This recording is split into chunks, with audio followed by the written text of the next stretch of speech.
Hi guys, welcome back to my channel. I'm really enjoying this property series and I'm enjoying it because I think you guys are enjoying it. Let's get into it. Today's video is about the budget because let me tell you something, guys.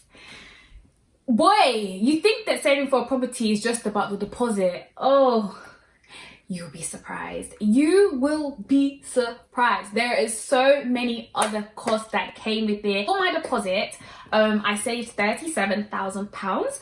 Thinking, well, if 37 or 40k has to be 25% of the total value of the house, like I wanted to have as much options as possible. So yeah, I wanted to save as much as possible for the deposit, which will give me more flexibility in terms of like the total value of the house that I can buy, because at the end of the day that deposit is only going to represent 25% of the total house value. This is only for investment properties. If you are buying a residential property, and when I say residential, I mean, I think that's the right term for it, but when you're going to move into the house yourselves, you can put down a mortgage of as little as 5%. So my actual spend for the deposit on my property was £30,625. Yes, the budget was the deposit actually came up less than what I saved it for, but wait for it, there was a surveyor fee. Now with the surveyor fee, no, I don't remember someone specifically saying, can you send over money for the surveyor fee? I remember that the lenders did send over a surveyor, but I feel like there's two types. I think the surveyor fee is if you want a surveyor, I think that's for your benefit, whereas the lender will also send a surveyor to value the property. So I don't think I actually end up specifically paying surveyor fee, but there was a surveyor who went to go and value the property and I spent nothing. Then it was the booking fee, for which I saved £250.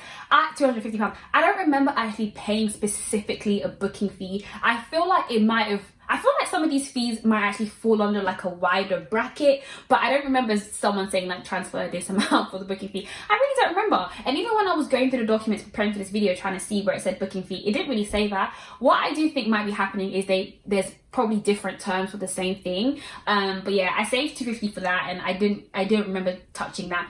Cool. The next cost I saved was land registry, and I saw that this could be up to £350, so I saved £350. But my land registry fee was actually like £98, so like just under £100. When you buy a property from someone else, I think maybe it's with the government or something, you have to then change the name from their name to your name, and so my total cost for that was £98. This was the legal fee, so I saved £1,500 for the legal fee, and it actually came up to be £780, which is quite good. Basically paying for the cost of the legal work carried out by your solicitors. The solicitors, by the way, this was like the worst part of the process because they were so slow. Like, I don't know if it's just because I'm impatient, but I just felt like you guys are dragging this out. Like, next was the valuation fee. So I saved £350. Again, I don't remember being asked specifically for a fee for the valuation. And then the final thing that I saved for was the arrangement fee. First lender, they told me I had to pay up front because I didn't want to add it to my mortgage, which I saved for. The mortgage I ended up going with didn't actually have an arrangement fee. Totals up to, I saved I set aside 400. Guys, you don't really have a thing with numbers, you know. You would think because I was a banker I would know how to say numbers, but I really struggle with them. So I set aside £42,450. Why is it so hard to say that? So guys, if you are looking for a platform to get started in property, just increasing your knowledge, then I would highly recommend Skillshare. I'm showing on the screen a bunch of real estate / property related classes. I personally have been taking the Practical Property Investing in the UK class by Hans Chans. But in general, if you are new to Skillshare, they are an online learning community with thousands of inspiring classes for creators and just people in general looking to explore new skills and deepen existing passions. I have a link down below, and the first 1,000 people will get a free trial of Skillshare Premium. And the good thing is, if you do then decide to subscribe to Skillshare, it's less than $10 a month for actual subscription, so a really great investment. Now for all the costs that I did not prepare for. First of all, the first cost was an accountant. So I didn't budget for this. I ended up paying around £825 for my accountant. The reason why I decided to go for accountant, if you watch my vlogs, you would see how that happened, was I decided to buy through a business account. The reason why I decided to buy through a business is because any profit that I would have received from my property, I would have been taxed 40% because that's the bracket that I'm in. So I would be taxed 40%. 40%, honey. But if you buy under a business, then you're charged corporation tax, which is 20%.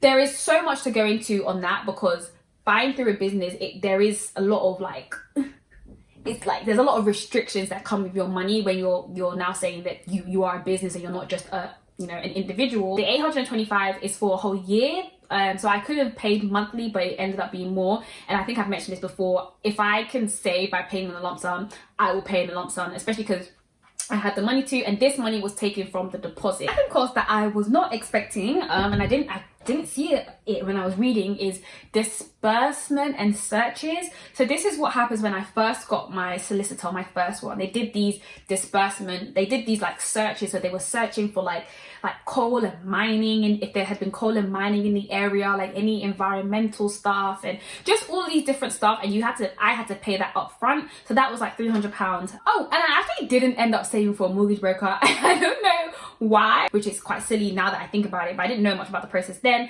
That was £450. Again, I was able to take that from the leftovers of my deposit. Then the biggest killer of them all, stamp duty. Yeah, when I decided to buy my property, there was all this talk about, the government has relieved stamp duty until was it May 2021. I was like, yeah, I'm gonna buy my property before that. That's 4-5 K off of my bill. Yeah, I'm a first time buyer.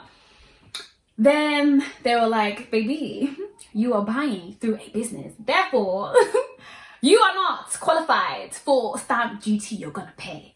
You are going to pay. And I was like, rah, and I was planning all the designer stuff that I was gonna buy because I deserved it. All the saving that I've been doing, I was gonna go and splurge. Then they said stamp duty. How much was my stamp duty? £3,675. Was not expecting that. That was the biggest shock. It was so irritating.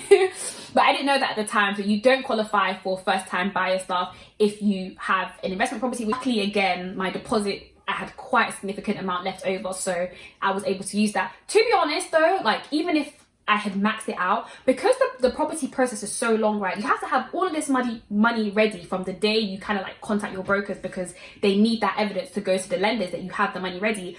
The process, when you actually send over the money, for me, it was 5-6 months down the line. I had saved, I don't know how much, but a good portion of that £40,000 again. So if I needed to add more money, I could.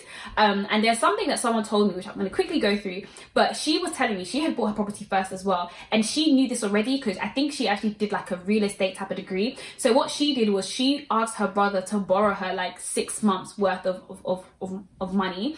And so she showed the lender, so she could show the lender at the time when she was asking for the mortgage. But by the time she actually had to send over the money, she had made that money herself. So she could send her brother back the money that he borrowed her, and then she just used the money that she'd saved during the 6 months that it took to finish the process and close and pay.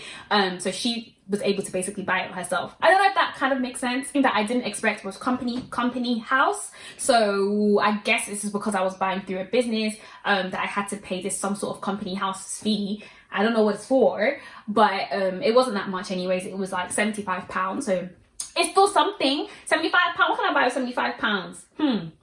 Zara. I can get a full suit in Zara with that money. Could I? Probably not. Another thing was insurance. So my lender, I think maybe all lenders, but there was a requirement for me to have insurance from the day the property was transferred over to me. I had to have insurance going. And so that insurance was around £30 a month. I was told that was what it should be. And so that came up to around £184 that I had to pay up front again. Actually, I had an option to pay it by month, but because I had the money available from the leftovers from my deposit, I paid that up front as well. Oh my god. And then another huge fee as well was saucer fee. So my saucer fee was £2,000. That again, I think that plus the stamp duty was whoa, because I wasn't too sure whether I would be using a saucer when I got started in the game.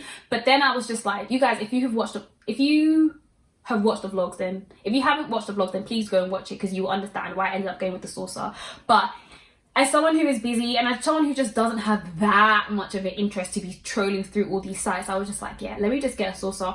And mine was really good as well because he followed me throughout the process. So if you guys see on my Instagram, he was actually the one who went to go pick up the keys for me, because obviously I live in London, my property's in the West Midlands. He went to go pick up the key for me, and if he's watching this, where's my box?